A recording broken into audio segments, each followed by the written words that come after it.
Alkitab mengajar yang mau mengikut Tuhan Yesus harus menyangkal diri.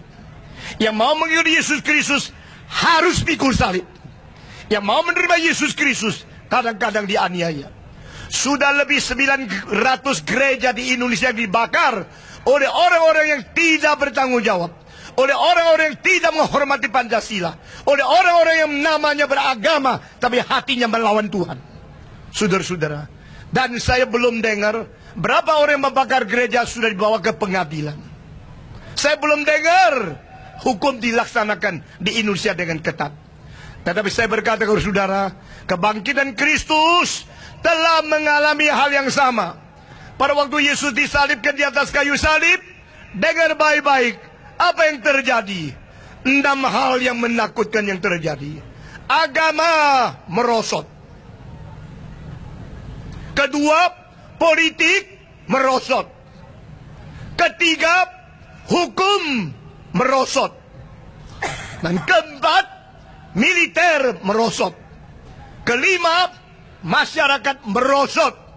Dan keenam, alam semesta sedang mengikat dan mengkuburkan Yesus Kristus. Di dalam hal ini kita lihat tidak ada pengharapan lagi bagi manusia.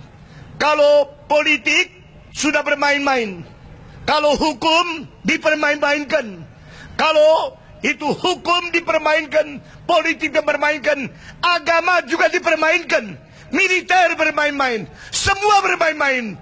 Manusia masih ada pengharapankah? Yesus disalibkan oleh siapa? Yesus disalibkan oleh agama. Yesus disalibkan oleh siapa? Oleh politik. Yesus disalibkan oleh apa? Oleh hukum, oleh hakim, oleh jaksa, oleh orang yang tidak bertanggung jawab.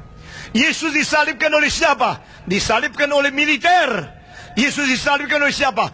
Oleh suara rakyat yang massal, yang begitu banyak, dan berteriak, salibkan dia, salibkan dia. Maka Yesus harus mati. Alkitab mencatat, sebab suara mereka sangat besar. Saudara-saudara, di dunia ini ada adil, ada keadilan. Kita adalah makhluk yang mengerti hukum. Tidak ada ayam yang mengerti hukum. Tidak ada kucing, harimau, jirafah, gajah, binatang apapun yang mengerti hukum. Satu-satunya makhluk yang mengerti hukum adalah manusia. Karena kita dicipta menurut peta teladan Allah. Lalu kita hukum, kita mau cari keadilan.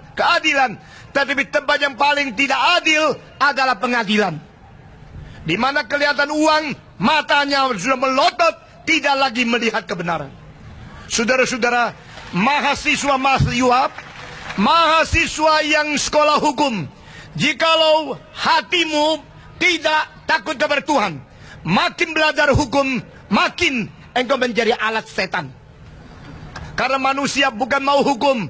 Manusia belajar hukum untuk cari duit. Manusia menjadi jaksa untuk korupsi. Manusia menjadi hakim untuk tidak adil. Kalau demikian, adakah pengharapan dunia ini? Saudara-saudara, Yesus bukan dibunuh oleh penyamun. Yesus bukan dibunuh oleh teroris. Yesus dibunuh oleh hakim-hakim yang melanggar hukum. Yesus dibunuh oleh politikus-politikus yang tidak kenal malu. Yesus dihukum mati oleh agama-agama yang tidak mengenal takut kepada Tuhan Allah. Yesus dihukum oleh militer-militer yang tidak tahu tugas mereka itu untuk apa.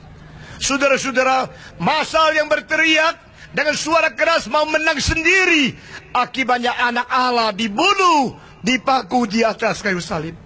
Sekarang saya mau tanya, keenam kuasa ini, baik politik, baik agama, baik hukum, baik masyarakat, baik militer, baik kuasa alam, semua ini telah membelenggu Yesus di dalam kuburan.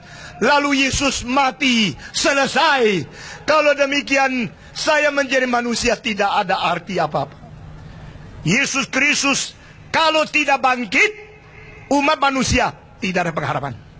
Kalau Yesus bangkit, berarti hukum yang tidak beres, politik yang tidak beres, militer yang tidak beres, hakim yang tidak beres, agama yang tidak beres, tidak bisa lari daripada kuasa Tuhan Allah. Amin. Saudara-saudara, hari kebangkitan Kristus memberikan jaminan manusia masih ada pengharapan. Kebangkitan Kristus memberikan peringatan kepada semua pejabat harus berjalan dalam kebenaran, atau pada suatu hari dihakimi oleh Allah yang tidak mengenal suapan, Allah yang adil, dan Allah yang mengalahkan kuasa mati. Saudara-saudara, itu sebab pada hari ini saya bersyukur kita orang Indonesia, kita mau damai, kita mau rukun, kita mau saling menghormati. Meskipun kita beragama berbeda, kita boleh saling belajar. Coba belajar apa perbedaan agama Islam dengan agama Kristen, dengan agama Buddha. Lalu mereka menemukan. Dan hari ini saya berkata kepada saudara, sebagai seorang pendeta, saya berkata, Yesus berbeda dengan semua pendiri agama karena dia bangkit daripada orang mati.